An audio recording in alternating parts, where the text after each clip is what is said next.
Hi guys, and welcome to this video on the full moon in Leo that happens on the 5th of February 2023. Thanks for joining me. It's a pleasure to be with you today.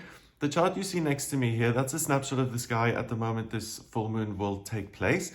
I'm going to analyze the chart to see how the planets interact with each other and fundamentally what energy they create amongst themselves. Because the point of these horoscopes is to try and understand that energy, to see which parts of your life are most open and where you can make the most progress, and where potential challenges may be. So I'll look into that. This full moon happens on the 5th of February at 7:28 in the evening, and that's based on Central European time. If you're in a different time zone, then take that into account, please. But don't get too hung up on the exact timings. Full moon is a 3-day event, so you're going to feel this on the 4th, 5th, and 6th of February. So just in terms of the mechanics, a full moon is when the sun and the moon oppose each other, so they're 180 degrees away from each other. And that immediately creates some conflict, right? The moon is your heart, the sun is your head.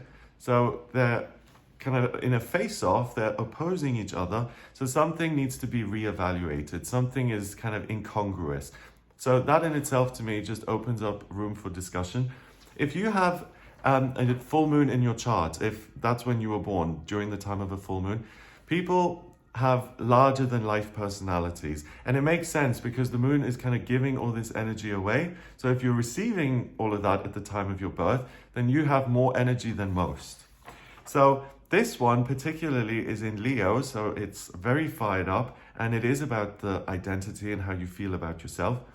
But what I find really interesting is that this full moon is called a snow moon because obviously the astrology is based on the seasons in the northern hemisphere, and we're in the middle of winter, right?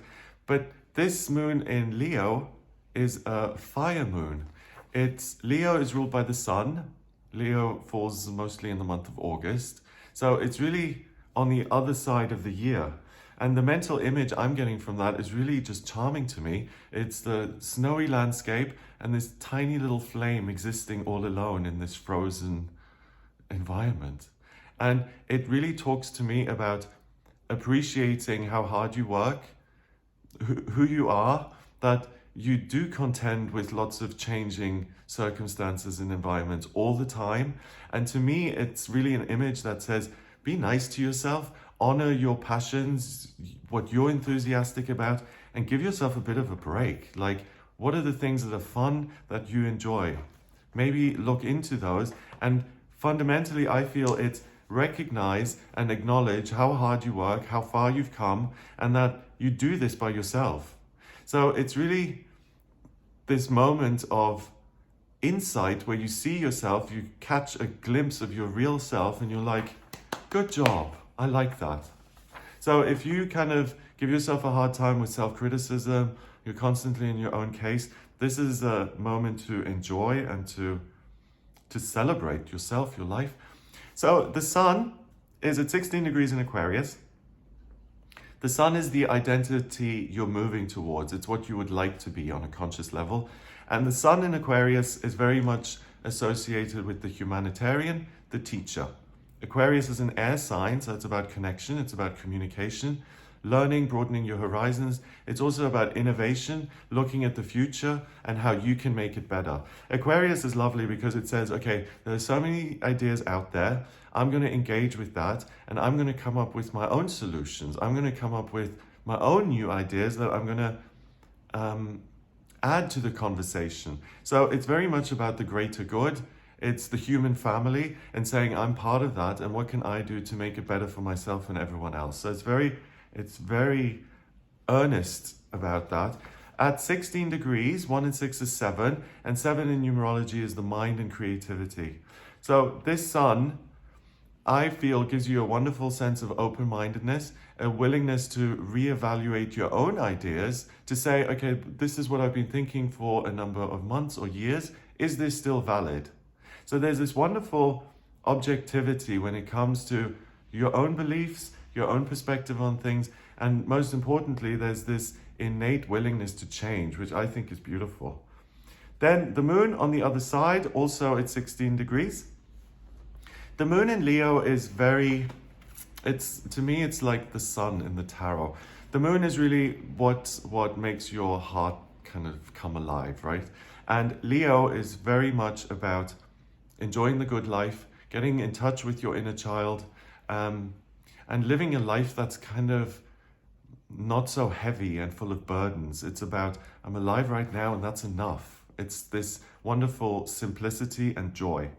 So with the moon being in Leo, doing anything that actually makes you happy, I know that sounds a little simple, but anything where you're like, okay, I can really sink my teeth into this is enjoyable, this is making my inner child happy, pursuing any of those things are going to be really, really fulfilling for you on this day. And not just fulfilling in the moment, but it kind of recharges your batteries and it reconnects you to your own life, and also gives you the confidence to say, okay, it is just me, but there are certain things which make me so happy that I'm willing to contend with the difficulties in my life because the positives outweigh them. And I now remember what those positives are, and I'm recharged and reconnecting with the whole process. So with the moon also being at 7 degrees, then you'll get creative with what you enjoy. So you can try new things as well that you may not have engaged with. Maybe you really enjoy, exercise and you do a lot of yoga. Maybe it's time to try dancing. It's about looking at something new that can really bring you a lot of happiness into your life. And then with the opposition of the sun, on an intellectual level, you're really able to do research and to dip into foreign territory as such, into these unknown areas of your life that you may have read about but never actually engaged with. And this is a great time to do that. So the moon then connects with lots of other things in the chart. First of all, it forms a square, which means it's 90 degrees away from Uranus in Taurus, and then the North Node in Taurus is right next to it. So Uranus is the planet of the miraculous and unexpected. In Taurus, it signals practical changes which are outside of your control. And 15, 1 and 5 is 6. 6 is a temporary opportunity.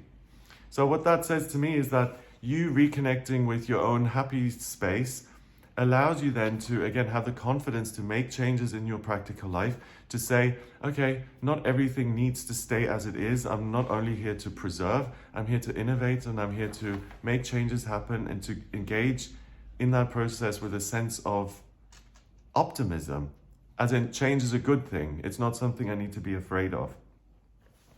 The North Node is what you're moving towards on a spiritual level, and that's at 8 degrees in Taurus, right next to this outer planet Uranus.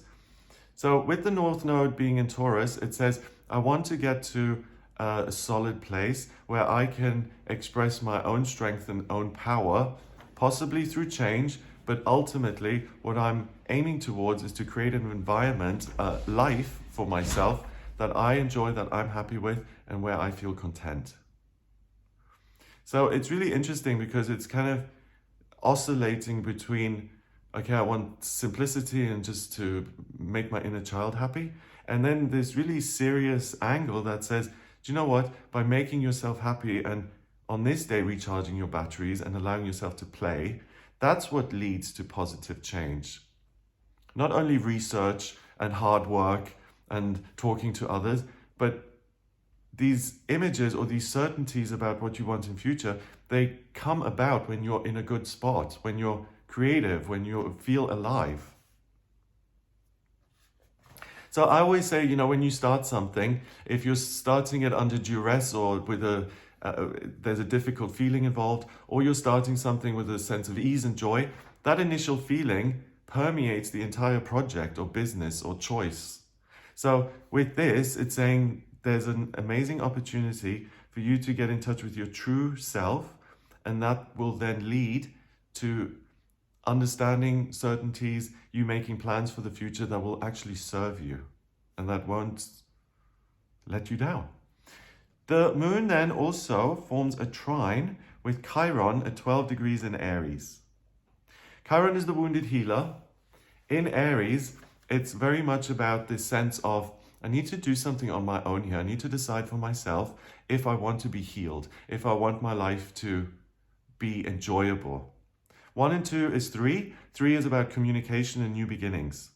So this can translate as, okay, I'm in this good spot. How can I maintain this, or how can I keep the momentum of this going? And for a lot of people, it's going to be, I want to start a new project or something that stems from in here. I want to get going with that. So if you have planned to start a new business, to sign up for a course, to move house, to start a new relationship, to any kind of new beginning, and you can schedule it for this day, please do, because this is the snow moon, but I would call it the full moon of new beginnings. It's really a moment that says, get going. It's time for you to fly and to thrive and flourish. Jupiter, the lucky planet, is next to Chiron. It's at 6 degrees in Aries, and Jupiter is the biggest planet in our solar system. It's about expansion and growth, and it brings a sense of opportunity to everything it touches. So with this being in Aries, it says, hey, if you're building something of your own, I'm going to support that. I'm going to throw lots of good luck your way. And at 6 degrees, a temporary opportunity, it's underlining that point and saying, today is a window opening or a door opening. Please walk through it if you want to start the next chapter of your life, if you want to build something solid for yourself and you want to do it on your own. So again, it's interesting that I got that mental image of the little candle in the snow, because that seems so difficult, right? How's the little candle going to survive in the snow?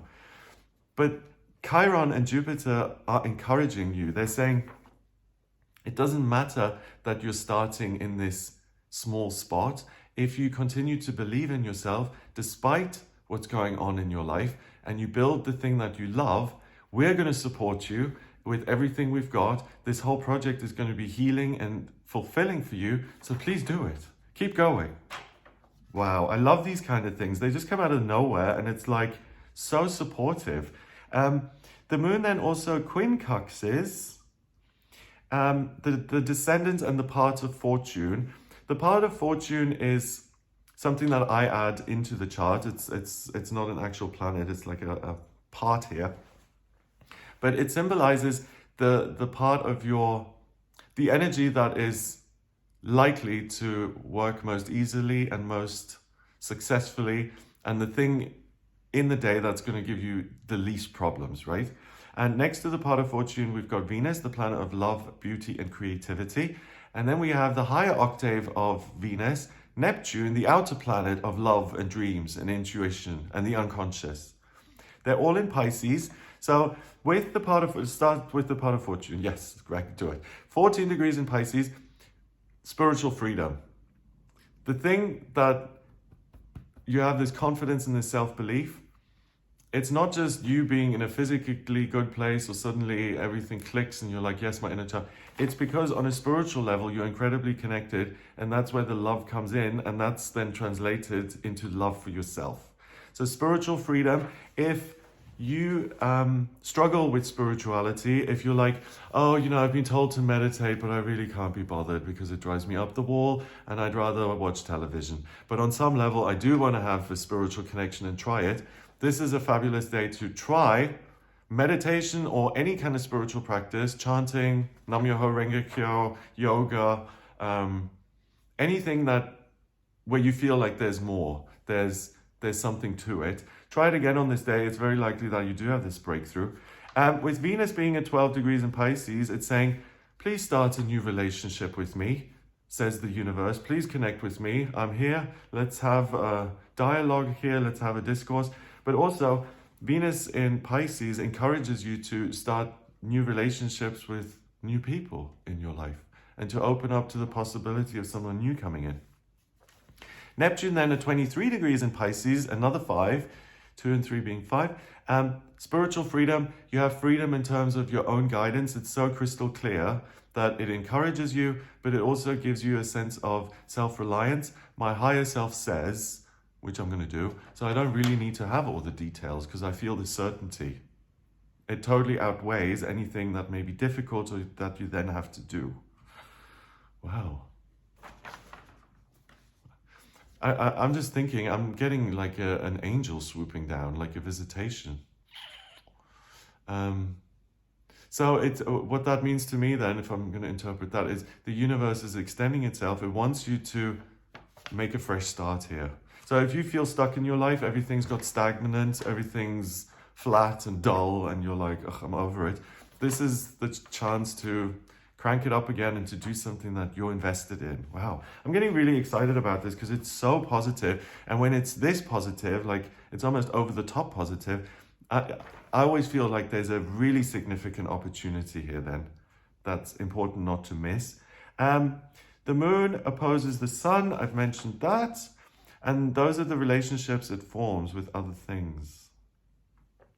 Now let's look at the chart to see if there are any major aspect patterns in here. We do have a T-square, a big red triangle that connects the sun and the moon, and then they square Uranus. So the moon squares Uranus, which I've already mentioned, but then Uranus squares the sun too, creating this triangle. And it's called a T-square, which is an area of unresolved friction where you can bounce around from one thing to the next and never really get anywhere. Unless you look at what the peak is, in this case, Uranus in Taurus, and that's often the solution. So the conflict I'm getting is, do I listen to other people and let them instruct me? And that's kind of interesting, you know, because I just remembered, like, the tarot readings and the weekly horoscopes for the last couple of weeks, there's been this theme of, or really the last week, I would say, there's been this theme of other people putting pressure on you. And that's still here, it's the tail end of it. So you may feel a sense of, oh, other people are telling me what to do, and should I? And then you've got the moon on the other side saying, you're a tiny little flame in the snow, go enjoy yourself, it's your life. Don't let yourself be pressured. You're the boss, listen to your own instructions. And it's this back and forth. Am I doing my thing? Should I do their thing? But the solution, Uranus and Taurus, as long as I'm willing to accept change and where are the areas where I feel I can really build something solid, those are the ones to pursue. Whether it's an instruction from someone else or it's your own instruction, as long as you're passionate about it and you're like, I can build something real here, that's the thing to gallop into. No holds barred. Go for it. New beginnings. Let's see, what else have we got? So we've got a T-square. Then we've got another T-square, but it doesn't connect the moon. So we've got another T-square between the rising in Virgo, Venus and Neptune in the part of fortune in Pisces, and then it peaks with Mars in Gemini and the midheaven in Gemini. So the conflict is, do I just focus on the details or do I listen to what's happening spiritually, the bigger picture? I think that's going to be far less conflicting because we've got three things in Pisces, Venus, part of fortune and Neptune in Pisces, heavy, lots. And then the rising in Virgo. So I think you're going to be far more inclined to connect spiritually and to connect with other people than you are to, you're not going to be as likely to obsess over all the little details and to spring clean on this day. And I think it's a better option to focus on the spiritual side of things. But then with the square of Mars and the midheaven, Mars's ambition drive in Gemini, it's like, I want to solve problems. I want to find new doorways I can go through. I want to find solutions. I want to communicate. I want to express myself. And I want to keep things moving. It's at 11 degrees. 11 is the master number of service. So to me, it says, I want to help myself out here today by really finding something new that I can do that will bring a sense of the fresh and the unexplored into my life. Thank you very much. And then the midheaven at 10 degrees in Gemini is very similar. It is my job to express my experience in some way and to make a contribution. I don't know why I'm saying it like that. It wants you to stand on your own 2 feet and to acknowledge your own journey, how rich it's been, how varied and unique the experiences that you've had are, and to find a way of getting that out there. Because one, it'll be of service to other people, and two, it'll be personally very fulfilling to say, I've acknowledged and expressed this. This is what happened, and here it is. Very simple. So by having that spiritual connection, it's going to encourage you and guide you as to what doorway, what new chapter you can begin. So if you're not 100% clear, meditating on that will give you very key answers. What else have we got? We've got 2 trines kind of peaking. If there was another one, it would be a grand trine, but there isn't, so it's not. It's Ceres in Libra, with the North Node, not the North Node, the Midheaven in Gemini, and then it trines back to the Sun in Aquarius. So to me, this is, the aim of the game, what I'm moving towards is personal expression, and not just being teachable, but also teaching and being of service and thinking about the greater good and all the things that are very much aligned with the Sun in Aquarius. And I think that's it. Yeah. Sorry, I'm just like turning it so I haven't missed anything. Oh, this could almost be a mystic rectangle. A mystic rectangle is a big blue rectangle with two sextiles on two sextiles creating these two, and then two trines creating the rest of the rectangle.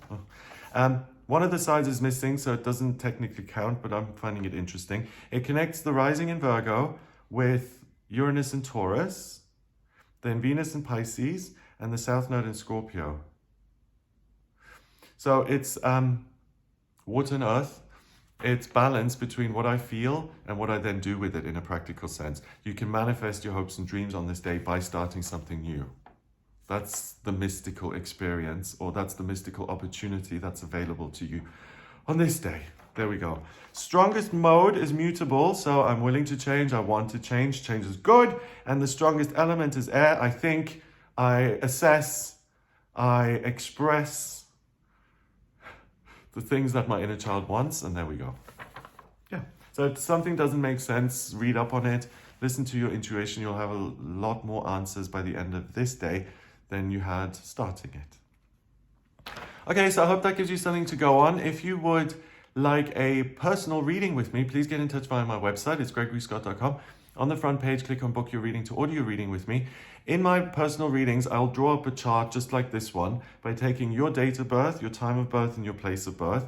And then I analyze that in a similar way. It shows me your life purpose, your working life talents, relationships, finances, spiritual development, relationship with the self, institutions, travel, education. If you have any questions, if you're going through some changes, if you want to know about yourself and understand yourself better, please do get in touch with me for a personal reading.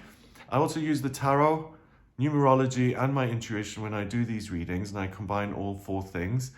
If you like this video, give it a thumbs up. Please hit subscribe and share the video online. I hope you have a fabulous time here during this full moon. Check out some of my other videos, the weekly horoscopes, the daily tarot readings, and I will speak to you soon. All the best. Take care.